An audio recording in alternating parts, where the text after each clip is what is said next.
body. So nice to be up here and seeing your faces from this angle. I've got to meet a few of you over this weekend and it's been really lovely connecting. I don't get out from behind my computer much, so this is nice.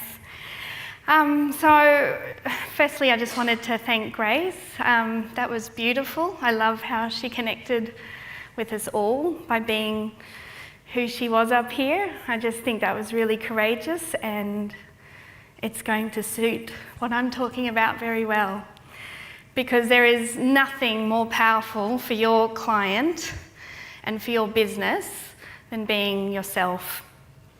So today I'm talking about growing your social media, because that's a very powerful way to be yourself, because you can't exactly, welcome your patients into your clinic and start chatting about your life for the whole hour you're with them, can you? You're there to listen to them. But they need to know you, because the walls come down and you'll be able to treat so much better when they feel they know you. So social media is a great tool for allowing a bit of that to happen. So that's me. Oh yes, how I became a naturopath and then business owner. So yes, I do want to talk about how I got to the point I'm at now, which is mainly running a business and not a clinic.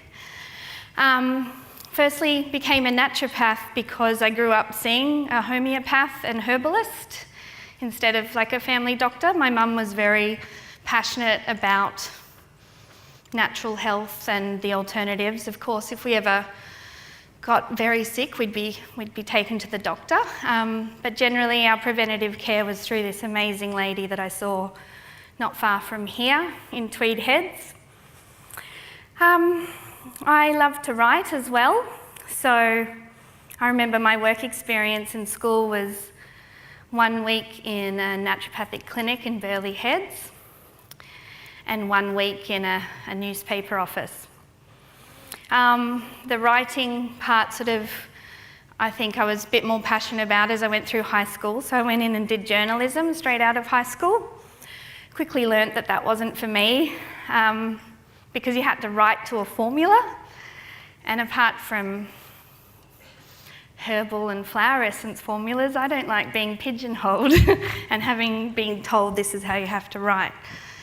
So luckily, I kind of clicked on to that fact that it wasn't me quickly. I only did a year of journalism and went straight into what was known as ACNM back then. So my second year out of high school, Australian College of Natural Medicine in Brisbane, which is now Endeavour.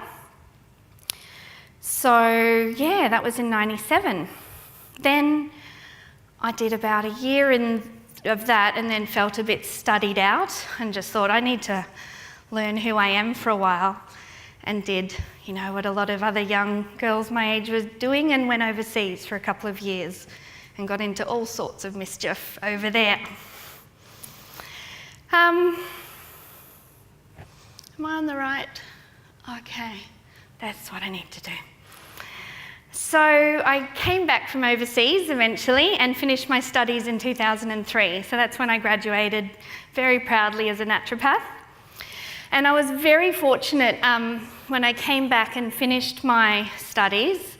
I did it part-time and I was always working in health food stores and also as a receptionist for a natural health clinic. So I knew a lot of people and I got to practice as soon as I graduated through the clinic I worked at. So it was a bit nerve-wracking, but I'll never forget that first consult. And I had a lady who was a lecturer at my college as part of that practice, Beres Burgoyne, who was in MediHerb and still is, I believe. And so she really shaped me and kind of guided me into my first consult with a bit of ease, but it's not often that you graduate and you're the next day seeing a patient. So yeah, that was an opportunity that I was very grateful for. And then I ended up in a health food store clinic attached at the back. So again, very fortunate, because these were all the days before Facebook and before social media, so I didn't have that advertising online, but the fact that my practice was attached to a health food store, people would wander through and Bob's your auntie, as I like to say. So I had a lot of clinic practice straight out of the gate for a few years. Did some in-store training for Blackmores. That was training pharmacists and pharmacy staff on the nutritional products. Worked in a multi-modality clinic with 2 naturopaths here today. That was interesting. There was lots of different practitioners in that one, GPs, acupuncturists, homeopaths, naturopaths, and we all sort of did even case sharing for a lot of patients.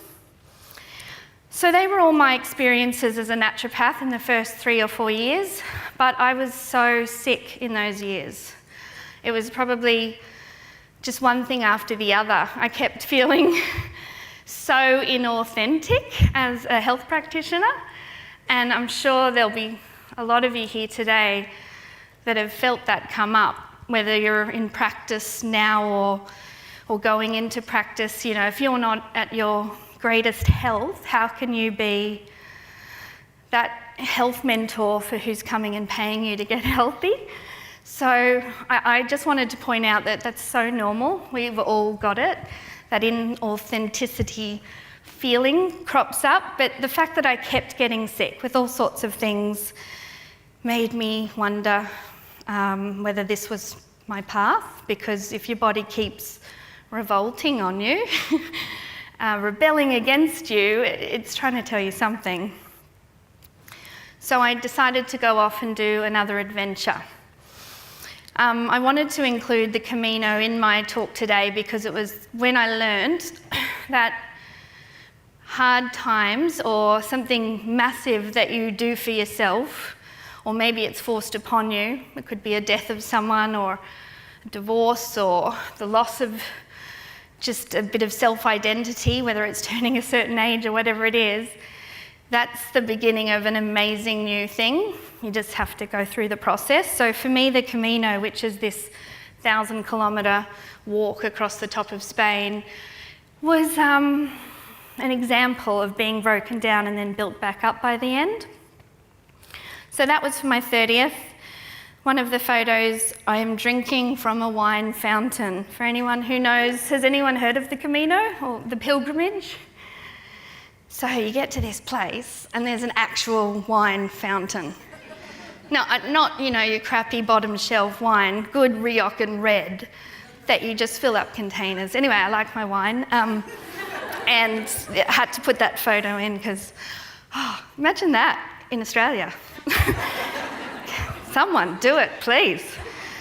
So I got back from the Camino and said to my husband, something really shifted and changed on that walk. You walk every day for 5 weeks. You do about 25k a day, and lots of stuff happens to you mentally and physically along that journey. So I was different when I arrived back home, and I said, I can't go back into clinic. I can't get sick again. I just can't do it. Can we go travelling around Australia? He was great. He said, yeah, sure, let's do it. So he quit his very amazing job and I shut down my practice. And we sold everything we had and we bought Maury, as in Van Morrison, get it? Yeah. So Maury was our home for a while. Okay, so then we got to the south of WA. This is about after 8 months on the road, and just fell in love. We were like, don't want to leave here. Let's work for a while, earn some money before moving on. Yeah. Then we bought a house and had a baby, and all our family was like, weren't you just supposed to be travelling around and coming back? I was never the type of woman that knew she was going to have a child. It wasn't in me. I didn't feel that clucky maternal gene. I had other friends that were like, can't wait to have a baby, or about to have a baby. I was like, okay, And my husband and I were very unsure about becoming parents, but of course, when the universe gives you something like that, even if you're not prepared, well, we at the time went, okay, we believe we're supposed to become parents now. But I think not having prepared myself mentally, I was very reluctant. I'll never forget, I burst into tears at the doctor's office because she said to me, now, all the things you can't do, and she went through the normal stuff, and she got to, you can't scuba dive, and I just burst into tears. Just inconsolable. I can't scuba dive. I mean, I had my diving certificate, but I haven't been scuba diving for like 3 years, but I was like, that's a deal breaker. 9 months of no diving. My husband thought it was hilarious, but it was just an example of my really being pulled by the universe into what was about to happen with my heels digging into the ground. Now, the only thing we'd taken in the van from my old life, my naturopath life, was my flower essences kit because it was small. I felt like I couldn't hand it off. Everything else I could. I was so happy to sell all the other bits and pieces of my life as a naturopath or give to friends in the industry, but the flower essences box just I couldn't part with. I said, I'll find somewhere in the van to stash it. I think that had something to do with being really drawn to the subject when I did my studies and really loving it. And back in clinic days, I would always send someone off with a flower essence bottle as well as their herbs and supplements, because I feel like if you're not supporting the emotional health of someone while getting them to do all these physical things, you're only doing half the job. And not that flower essences are the be-all and end-all to fix all the emotional problems, but it's something I had in my toolkit to help, because I couldn't go home with them and counsel them and be their, emotional support person all the time, but I felt like with these bottles I was addressing what I was picking up they might need help with on that emotional side. So yes, I was very attached to my flower essences. And when I fell pregnant, I relied on them more and more because they were safe in pregnancy. And there was a lot of supplements and herbs I could no longer take. And they really did help me feel calm, especially in those jittery days of I can't do this, I can't do this, I can't do this. So, baby came along, started making up more blends for myself. Mums in mothers groups saw me doing it. What are these little bottles you're dropping stuff under your tongue? And I just some stuff I'm making up at home and helps me feel calmer. I'd explain what flower essences are because, I really hate explaining what flower essences are. But, they're not the most well-known part of our practice. Most people think they're essential oils or they're, anyhow, I would explain, they'd say, could we give it a go? Because a lot of mums in their early days of parenting, it's hard. Who's a parent? Tons of parents. So you remember, it's pretty hard in those early days. You might be in them right now. I mean, it's hard all the way along, I hear. Mine are 6 and 8. And it's been hard every stage, but those early frightening days for me, I saw in other mothers' eyes. We'd have that wide look at each other at mothers group. How are you doing? You've slept? Yeah. No. Have you? No. No? Okay, I'll just take this. So an accidental business was born in these days, but I had no idea that it was. That's the beginning. Did someone say Facebook? Okay, so this was all previous to Facebook, but Facebook came along. I also got pregnant again very quickly. So my first was only 6 months when I found out I was pregnant with the second. If I thought I was reluctant and upset with the first one, the second one was almost like dial that up to 11. I'm like, no, I'm just learning to be a mum. I can't have 2. I just can't do that so quick.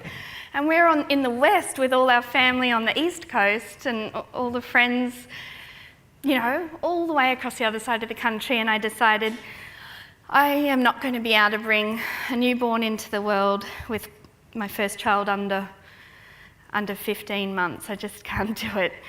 So my husband found a job and they relocated us to Hervey Bay.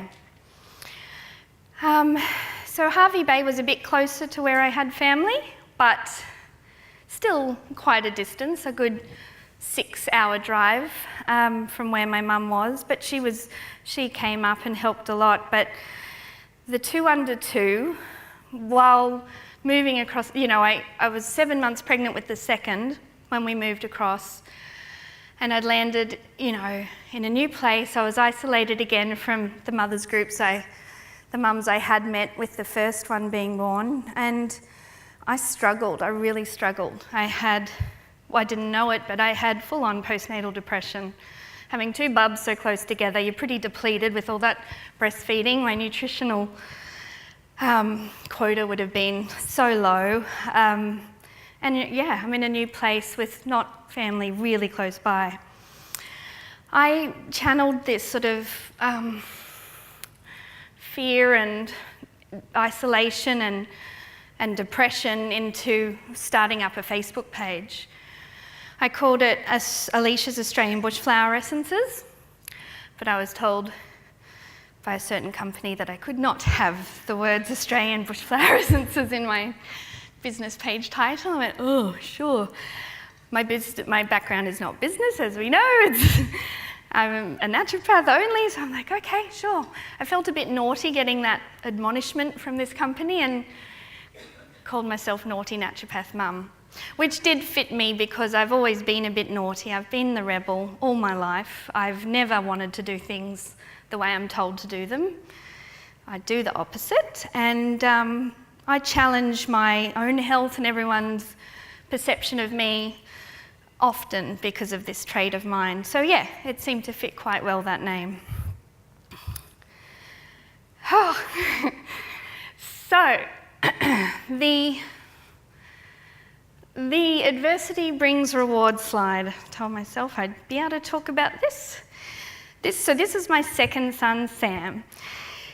He came along and he screamed and screamed and screamed. So I'm in Hervey Bay. I definitely have PND, a lot of anxiety as well. And he never slept. He had what is known as silent reflux, very painful for the little bubs to be all the time with that acid reflux, and they just don't sleep. They never, ever sleep. So the sleep deprivation had a lot to do with how bad I was going. And then he gets to 10 months and he gets his first cold, but I didn't think it was a cold. It sounded to me like what I imagined croup would sound like, because it was this kind of, the cough sounded like that seal bark. And for any mums who've had kids with croup, you'll know that telltale noise. Look, and I'd never heard it before, but I'm like, it couldn't be anything else. So I went to the doctor, said, this is definitely what's going on, don't you think? Yep. Popped him on steroids. And day 1, day 2, day 3, you usually have a 3-day course of steroids for croup. 3rd day, he got really bad. Like, I saw his little chest not being able to get the air in. It was just really sinking below that rib cage. And I didn't have my mum around, my sister around, any friends around. I hadn't even made it to a first mums group by this stage, I don't think. And I just rang the 1800 health line and held the phone up. This is what my son sounds like. Okay, just stay on the line, dear. We're just calling you an ambulance. Oh, okay. Yep, that's probably a good idea. So into the ambulance we went. He's still breathing but struggling, and we reached Hervey Bay Regional Hospital. It's quite late at night, and they weren't really equipped to deal with what was happening because he started to stop breathing in the ambulance, and no amount of adrenaline or steroids were doing anything. They just weren't touching it. So he was intubated. Luckily, on the 3rd try, they got the tube down. They had to use a Premi-sized tube in the end because the airway had just pretty much closed down. So it was almost a tracheotomy, But this doctor that had been called in that ran into the emergency room in his pyjamas, I'll never forget him. He just bolted in his pyjamas, he grabbed a Premi tube, down it went, and then I saw the machine breathing for my son and I went, okay. And then we were on a helicopter headed for Brisbane. I'd called my husband, who was at home with my little girl, of course, and just went, you'll have to meet us in Brisbane because that's where we're going. 2 weeks he was sedated and intubated. We had no idea what was going on.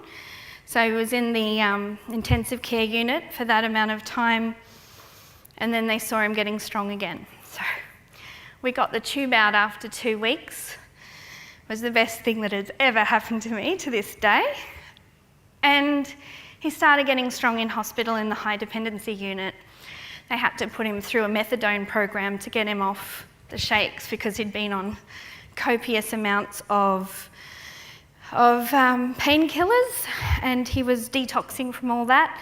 He was so strong, they nicknamed him Hercules. See the little black armbands? They were only necessary to pin him from the bed to stop him ripping everything out every time he came in and out of consciousness.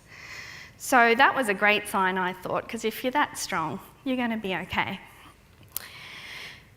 Investigations afterwards, when all the swelling had gone down, found he had laryngotracheomalacia. So he was born with no cartilage through the respiratory system, basically. So his first cold just collapsed that trachea. And that's all that was going on. And the great thing about this is you grow your cartilage over time. The first 5 years of Sam's life, every cold he got, he was in an ambulance to get to the hospital because he'd need to be in ICU for any little respiratory infection. But I kind of worked out with my naturopath brain on maybe there was no cartilage in the esophageal valve either, and that's why the silent reflux was so severe no matter what we did. Now, sorry, this is a bit long and involved, but Sam taught me to share what is going on in my life to the blogosphere. So I actually, to cope with what happened to Sam, wrote a blog. I called it Gratitude, and I sent it out. I only had a Facebook page at this point, but I'd had a little, I forget what it's called, but when you can build your own blog, is it My Blog or Blog Space or one of those? And I had a space to write, because my previous love of writing, it's like a therapy for me. And so writing it down and sort of telling the story helped me no end and brought in the most amazing amount of support from the people that were already following me at this stage. And that's when I realised, you all needed, because the amount of stories I got back from mums that have had issues with their kids, it was astounding. Everyone just wanted to share their stories back with me. And I loved that about this new place, the internet. So remember that all happened while I was still pretty much in the midst of postnatal depression. So I got pretty bad. I didn't know I got pretty bad because I'm strong. I just keep going. I'm a soldier. So to avoid feeling the stuff that had been brought up in me from what happened to Sam, I threw myself into my business. I worked on emotional support for everyone else except myself. Because that makes sense, doesn't it? Anyone here familiar with the story of blocking what's going on with you by helping others? I know it's a weird concept, but just throwing it out there. So I worked like an absolute crazy woman with 2 little kids, created a whole range of different flower essence blends that I knew would help all these people that were messaging and contacting me for a lot of different stuff going on in their lives. And it did really well. So I reached that point of, oh God, I'm going to fall over. I'm going to fall over big time and not be able to even parent my kids. Because I'd fully burnt myself down into the ground. I couldn't go much lower in how I was feeling and the avoidance I was doing. So I started to ask for help, which was fantastic. I went and worked on myself The kids had gotten to the age of about 2 and 3 now that I had that space to make an appointment and go talk to people. And I talked to everyone. Had so many people to see, but it was great. It was a real healing for me. And then I started getting help with what was a rapidly growing business as well. So the asking for help actually increased the growth. So I just wanted to put that out there. I know a lot of us want to do it all ourselves. A lot of us are like that. I think I don't like to stereotype, but females especially, we think we've got this all the time with everything, and no one else will do it quite like us, so we'll just take over that bit, that bit, that bit, that bit, and that bit. And then we'll fall down, won't we? Because who can do all those bits?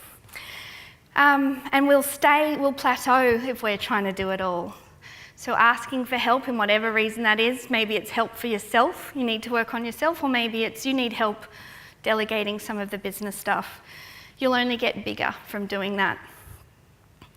So a few examples: I hired my first casual, built a website, VA, and now just any time there's room to grow, we grow, because I constantly ask for help. I've never stopped, because I've seen that those steps of asking for help and getting people in just led to bigger and better stuff without as much stress.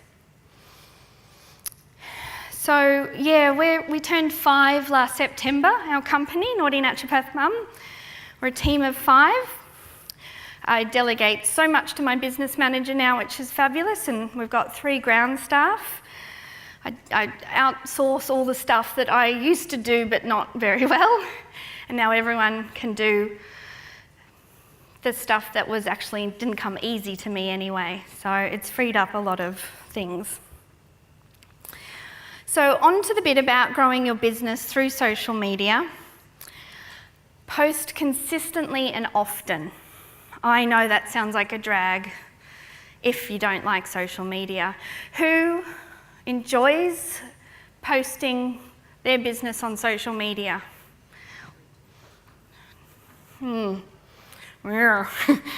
Maybe a quarter of us here. Now, yeah, because this is not everyone's bag, but if you want to grow, you have to be the voice of your social media. And it is crowded out there, isn't it? Do you feel like, oh my God, what am I going to say that someone else isn't already saying? And yeah, but in this day and age, this is where it's at. Reaching your people through platforms like Facebook, Instagram, other platforms that you've been probably spoken to about this weekend, but it's quite crucial, I think. You might think, oh no, I'll just pay someone to do Google AdWords or increase my search. Yeah, but there's so many businesses out there. And if you find people who connect with you through your personal channels, that's what's going to really grow things for you. So I say, even if you get big enough to outsource all sorts of things, I would never outsource the social media content, because that's your voice. And if you hand that over to someone else, you're handing your business over to someone else. You could get help with when they schedule, posts, if that's really grates on you to have to post. Because when I say post consistently and often, I think a really good rule of thumb is twice a day. In high traffic times, when people are scrolling more, morning and evening, you might just cut it to once a day if that's doing well with your audience in the evening, but you'll have to find when you've got your people on there, and you'll know that by how many people you reach. You play around with your posting times. But Naughty Naturopath Mum, I post morning and evening.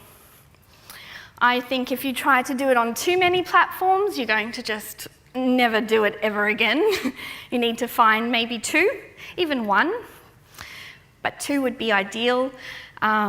Platforms that you feel really comfortable posting on, and concentrate on those instead of trying to become an aficionado on them all. So I'm a Facebook and Instagram person. That's where my demographic is, where my people hang out. And I haven't ever used any company to help me grow. This is just posting consistently and often sharing who I am. So yes, we've got about 48,000 on Facebook and 11,000 on Insta right now. So it's really important you know your demographic. So you might have a niche and you really need to speak to that niche, or you might be broader, but you have to know who you're speaking to before you post, because your content has to reflect what they're going to be interested in, or they'll just keep scrolling right past. Even if they get to know you and like you when you share the personal stuff, which we don't want every day, but we do want that coming through in their feed so they feel like they know who the post is from when it comes up. But it still has to be very relevant to them. You know, it's easy for me because my demographic is mums. It's a lot of other people too these days, but I do still talk directly to the mums, and all my content is for them and relates to them. So anything to help calm down kids or make them feel a little bit less shit about having a really crap day with their kids at home, I will post something like that. And yeah, use your strengths, you know. There's writers here, there's people I'm sure that love design and love their Pinterest. So whatever you love, that should be one of your platforms or how you post, because you need to start liking it if you don't already.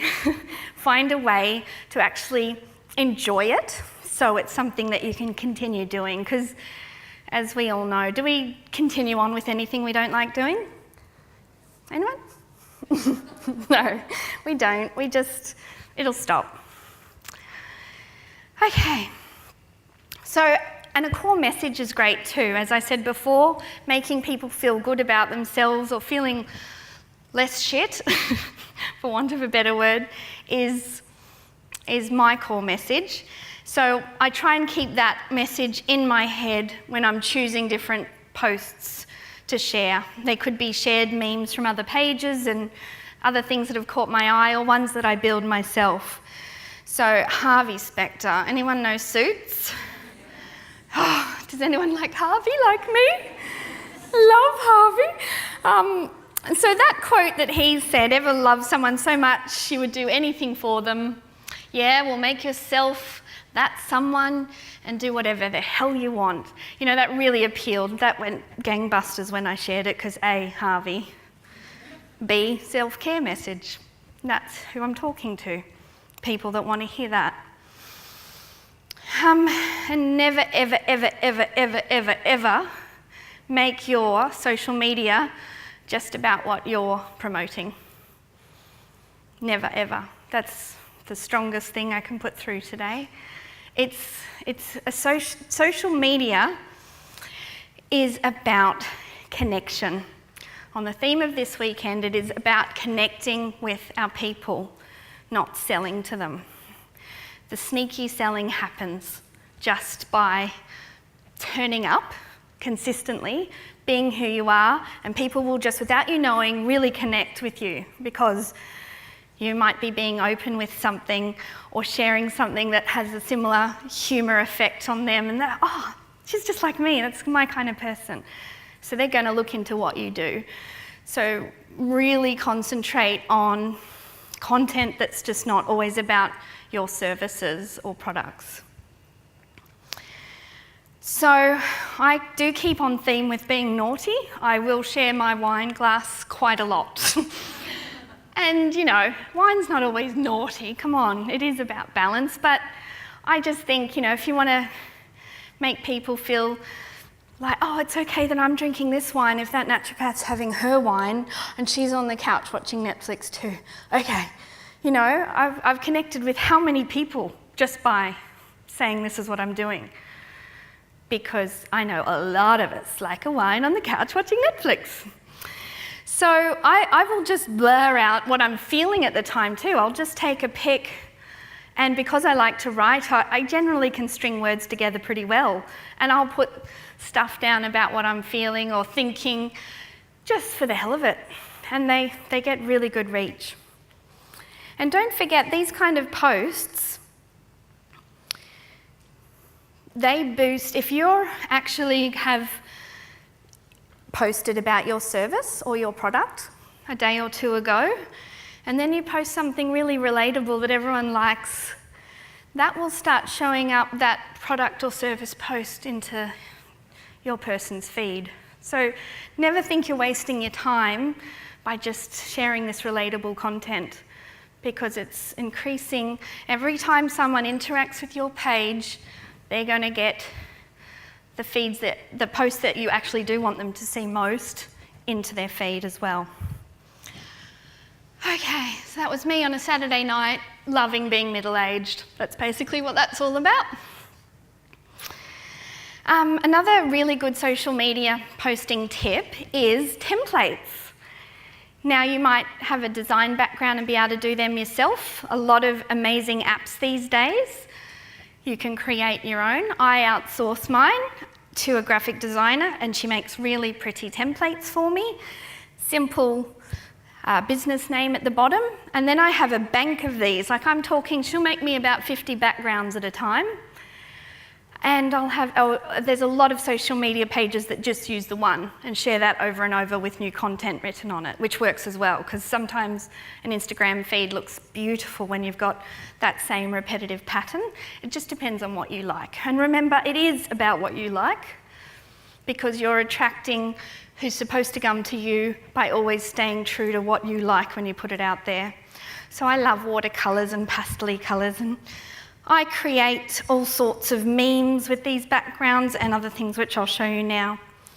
Yeah, there's just some apps like WordSwag and Fonto that you can see as I go through. So I create all these on my phone, because that's another question that I get asked a lot. Oh, do you create all your content, map it out and have it like scheduled? No, I don't. Everything I do still is spur of the moment. Sometimes I'll have a really good quote in my head and I'll quickly make one up on my phone and save it later to post in a high traffic time in the evening when my mums are sitting down after their kids have gone to bed. But I'll do it there and then rather than schedule, because again, I feel energetically, because I'm all about the energy, it's really good to sort of have it going out at the time of wanting to get that message across.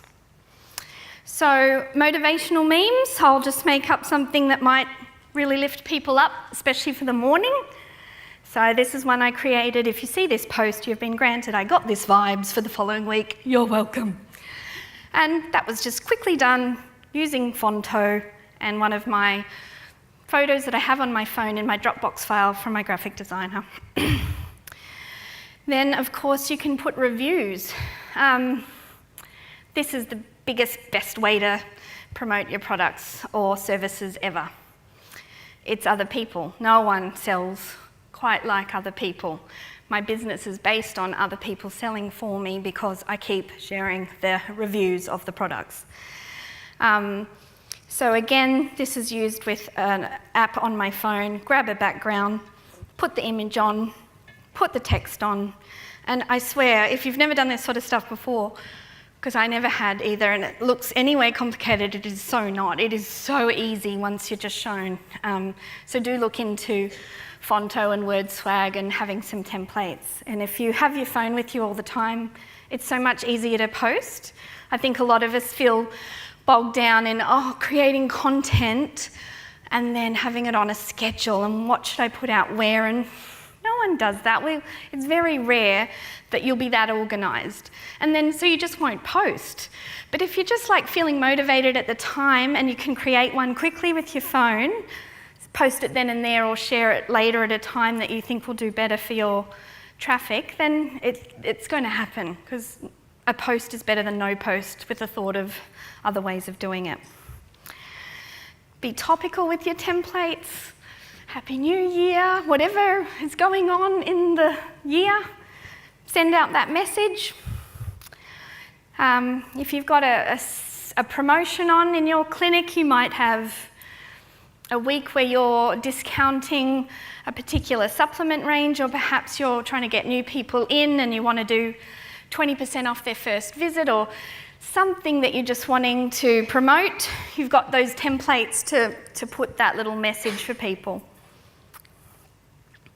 Always offer more, but not all. So it's not just about yourself and your products and services. Give them some content. Hopefully, you'll have a website where you can share links and have recipes, have articles. I've got a gut health series on my blog, but it was written on my website, I should say, but it was written quite some time ago. And hey, look, there's way more relevant things in the gut health world to know about now. And, I've often thought, I really should update all that. That information's 3 or 4 years old.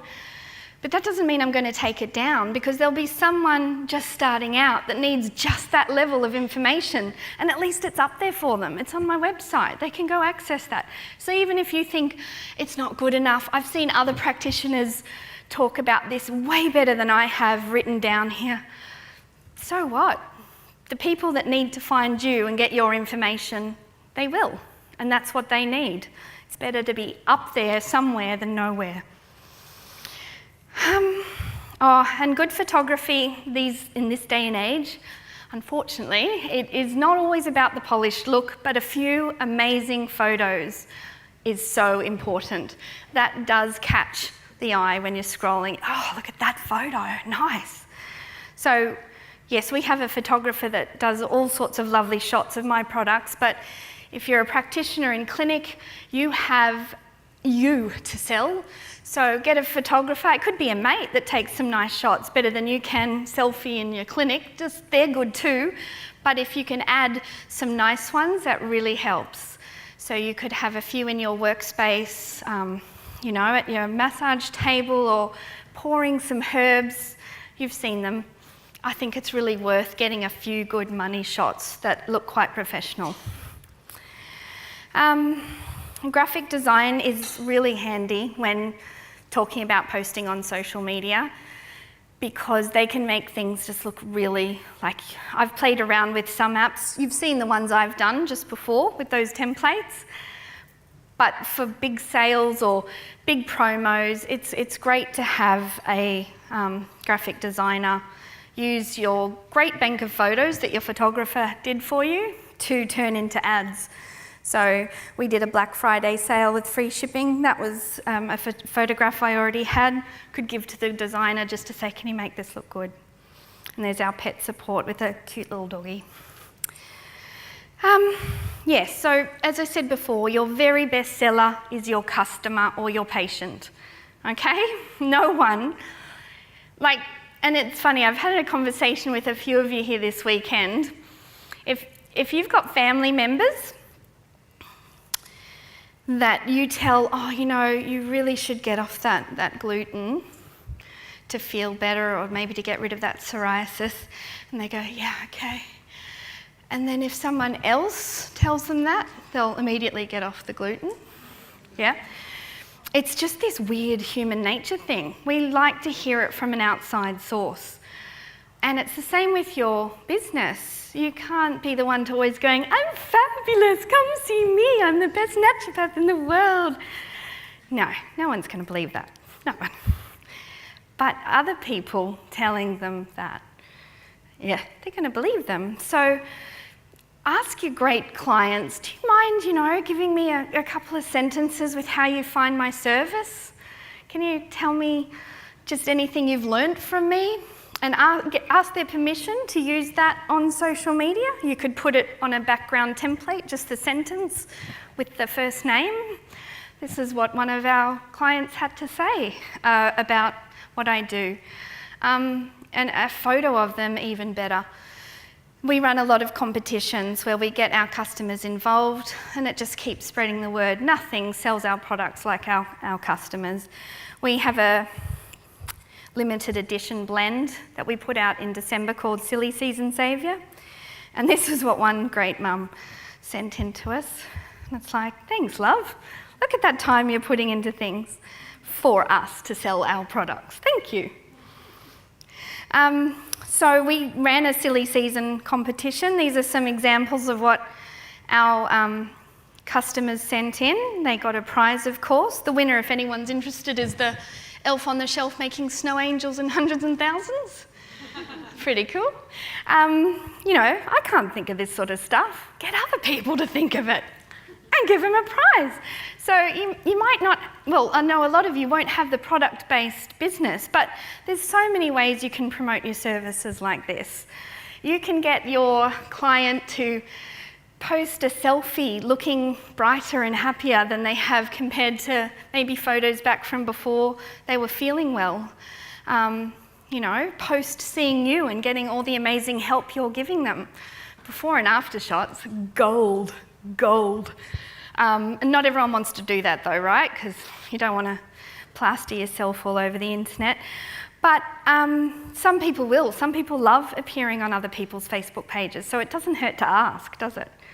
And you can think of lots of other ways that you can get your patients involved in photo comps to help you advertise your services. They could selfie with their herbs that they're about to drink, like, oh, you know, think of anything you could to drum up that connection with a potential person watching you and your page going, should I go see her? Oh, look at her happy client. Yeah, maybe I will. So lots of giveaways and competitions we do. We have a free blend sent out every week to our favourite photo. And so that's just lots of content for me to post. It takes out a lot of my work. And a free blend a week is definitely worth all the time that it would take me to set up my blends like this. Get everyone involved in helping you sell yourself. That's a recent giveaway we did. So you could give an actual consult away, drum up some business. If people like and tag a post on your page, that brings so many people over to your page. Think about it. You've got a competition saying who'd like a free naturopathic consult. Tag a friend that might also like to win this. That person's been tagged, they're going to come to your post. They're going to tag another friend. It's an avalanche. And I know that you might not all have large pages at this point, but this is how you grow them. It's quite incredible this way. You need to get eyes on your stuff. This is a great way to do it. Get them to like and tag a friend. Share your milestones. I always share my birthday, my business birthdays, awards, any achievements. You know, a conference like this, it's great to let your clients know what you're up to. It's letting them in your world a bit. Again, it's connection. It's real connection with them. How much to share? It's a tricky one and very personal. That story about my son Sam, that's basically what taught me very early on that I was okay sharing a fair bit. A lot of people would draw the line, you know, and that is just such a personal choice. But can I just say, the connection side of things is more powerful than we can actually ever monitor. What we might do for someone by making them feel relatable to you is incredible. It's very powerful for them and it's very good for you.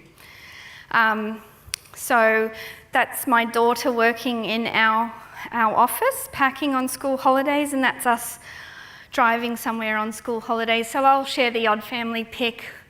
And you know, not everyone's comfy having their kids on their business page, but I'm fine with it at this point in time, so I'll share. But I won't share heaps. I won't do an overshare of all the personal stuff because I just think, you know, it's quite a balance between your content and who you are. And you'll figure that out for yourself. But if you're like, no, I'm not sharing anything personal, I just want to encourage you to just give it a go, just something small.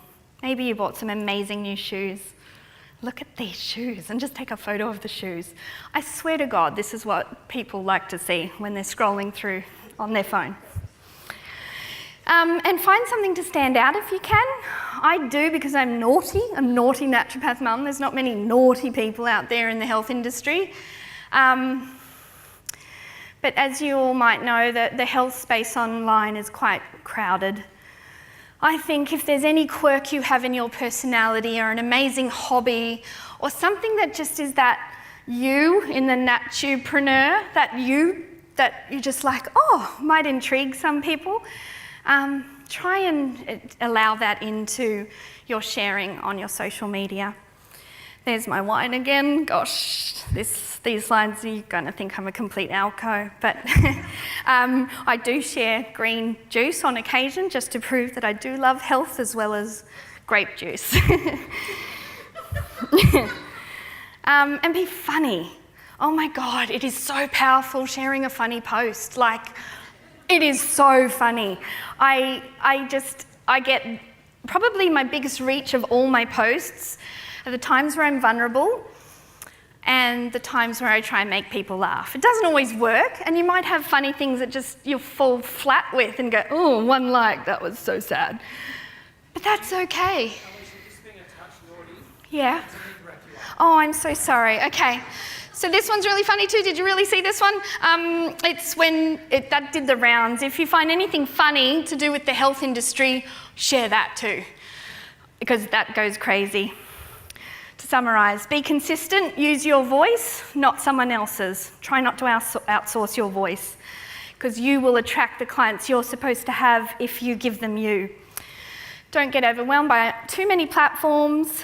Work out where your customer base is and then concentrate there. Find your point of difference. Give them your stories. Ask for help, please, because then you'll grow. Thank you so much.